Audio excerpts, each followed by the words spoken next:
সালামু আলাইকুম। বেগম খালেদা জিয়ার জন্য দোয়া, আল্লাহ যেন তাকে সুস্থতা দান করেন। জনাব তারেক রহমানের একটা স্টেটাসকে ঘিরে তোলপাড় সৃষ্টি হয়েছে।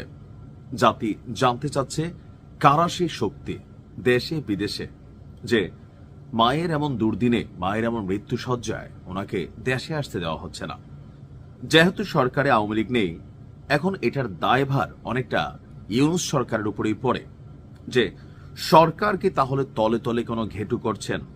সরকারের ভিতরে কি এমন কোনো অ্যাক্টিভিটিজ আছে যে বিএনপি মনে করছে বা তারেক রহমান মনে করছেন এই মুহূর্তে দেশে আসলে তার জীবন নাশের শঙ্কা আছে, অথবা তাকে গ্রেপ্তার সামহাও? এটা কিন্তু এখন এই সরকারের পিছনে যায়। ওনার নিরাপত্তা প্রটোকলকে সরকার দিতে পারতেছে না। সমস্যাটা কোথায়? যখন তারেক রহমানের নাকি স্টেটাসকে ঘিরে তোলপাড়, তখনই ইউনূস সরকার মুখ খুলেছেন তারেক রহমানের দেশে ফেরা নিয়ে সরকারের অবস্থান কি। এটা অনেকেরই জানার ইচ্ছা ছিল যে আসলে সরকার কেন কোনো মন্তব্য করছে না। তো তারেক রহমানের এই ফেসবুক স্টেটাসের পর সরকারের তরফ থেকে জানানো হয়েছে যে তারেক রহমানের দেশে ফেরা নিয়ে সরকারের তরফ থেকে কোনো বিধিনিষেধ বা আপত্তি নেই। আর এই তথ্য কে দিয়েছেন? ডক্টর ইউনূসের যিনি প্রেস সচিব আছেন শফিক, তিনি তার ফেসবুক পোস্টে লিখেছেন তারেক রহমানের আজকের বক্তব্য যে এখনই দেশে ফেরার বিষয়ে সিদ্ধান্ত নেওয়ার সুযোগ তার জন্য অবারিত এবং একক নিয়ন্ত্রণাধীন নয়। এটা উল্লেখ করে প্রধান উপদেষ্টার প্রেস সচিবের কাছে সাংবাদিকদের প্রশ্ন ছিল। তো তিনি বলছেন যে বাংলাদেশে প্রত্যাবর্তনের বিষয়ে সরকারের তরফ থেকে কোন রকম বিধি নিষেধ অথবা কোনো ধরনের আপত্তি নেই।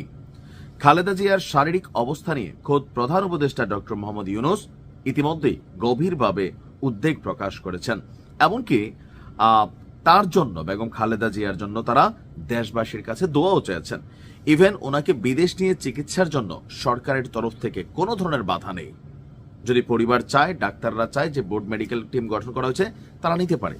এখন ডক্টর ইউনূস সরকারের এই যে স্টেটাসটা বা এই যে মন্তব্যটা, এটার পরে তো পানিটা আরেকটু ঘোলা হচ্ছে যে বিএনপি আসলে নিয়ন্ত্রিত হচ্ছে কাদের দ্বারা। এটা কিন্তু একটা প্রশ্ন, যারা সমালোচক প্রশ্ন ছুড়ে দিচ্ছেন কিন্তু বারবার। থাকে না যে আওয়ামী লীগ 5ই আগস্ট আসার আগে যখন কি বলা হয় যে রংপুরের ছেলেটা মারা গেল, আবু সাইদ, একের পর এক তৎকালীন সময়ের প্রেক্ষাপটে আওয়ামী লীগ ভুল সিদ্ধান্ত নিতে থাকলো। সবগুলো ভুল ছিল। একের পর এক উচিত ছিল আবু সাইদের বাড়িতে গিয়া ওই সময় এটাকে সাপোর্ট করা বা সান্ত্বনা দেওয়া। আওয়ামী লীগ কলেকে উল্টা এটা নিয়ে গেল আরেক দিকে, শেখ হাসিনা। একের পর এক আপনার ভুল সিদ্ধান্ত ছিল, এজ এ রেজাল্ট পতন হয়ে গেছে। বিএনপির এই মুহূর্তে বেগম খালেদা জিয়ার এই অসুস্থতাটা জনাব তারেক রহমানের দেশে না ফিরাকে নিয়ে যারা ওনার সমালোচক আছেন, আপনি দেখছেন পিনাকি কি গুতামারা স্ট্যাটাস দিছে, এটাই কিন্তু বাস্তবতা। যেমনি বুঝায় এখন মানুষের মধ্যে পারসেপশন আছে। এখন যারা দল করেন না, আমরা আসলে আপনি কি বলছেন, কি জানেন, বাট কিছু তো একটা আছে। সরকার চাচ্ছে তারেক রহমান আসুক। আর সরকার কি ধরেন এখানে ঘোগলামি করার সুযোগ আছে যে বলল আসার পরে তারেক রহমানকে অ্যারেস্ট করবে? বিশ্বাস করেন, আমি মনে করি তারেক রহমান একটা চুল স্পর্শ করার মতন ক্ষমতা এই ডক্টর ইউনূসের নাই। এটা বাস্তবতা। তারেক রহমানের বাদ দেন, শেখ হাসিনারও একটা স্পর্শ করার মতন ক্ষমতা আপাতত সরকারের নাই। এটা এখন হচ্ছে ধরেন জোশে জোশে বা পাবলিক পারসেপশন থেকে এগুলো চলে।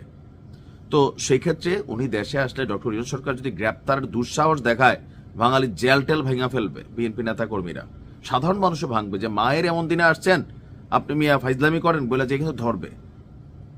কোন সেই শক্তি? এটা কিন্তু একটা প্রশ্ন তুলতেছে। মানে এটা নিয়ে যারা সমালোচক তারা বিভিন্ন প্রশ্ন তুলছেন। আমার কাছে কিউরিয়াস মাইন্ড জানতে চাচ্ছে যে আসলে কি হচ্ছে। আমরা যারা গরিব প্রবাসী, মধ্যবিত্ত প্রবাসী, টাকা পয়সার জন্য যাইতে পারি না, বা ছোট্ট একটা মামলা থাকলে অনেকে যাইতে পারে না, ভয়ে গেলে অ্যারেস্ট হবে। এখানে আমাদের জন্য তো রাষ্ট্র এই সুযোগ দিবে না, বুঝেন না? এখন তারেক রহমান তো বিশাল লোক। তবে যাই হোক, আমার মনে হয় যে যদি ওনার যুক্তরাজ্য থেকে বাংলাদেশে যাইতে কোনো সরকারি হস্তক্ষেপ দরকার হয়, যে দেশে ওনার সিটিজেন ছিল বা রিফিউজি ছিলেন বা যে স্টেটাসে তিনি ছিলেন, সেখান থেকে কাগজপত্র সরকার টু সরকার, G2G প্লাস তারেক রহমান আগামী দিনে বাংলাদেশের প্রধানমন্ত্রী হবেন, একটা মোটামুটি আইডিয়া। তো সেই জায়গাতে নিশ্চয়ই সরকারের পক্ষ থেকে যুক্তরাজ্য সরকারকে কোনো সহযোগিতা চাওয়া হইলে বা মানবিক দিক থেকে যুক্তরাজ্য এটাকে এলাও করবে। এখন আল্লাহ ভালো জানেন। বেগম খালেদা জিয়াকে আল্লাহ সুস্থতা দান করুন, ভালো থাকুন।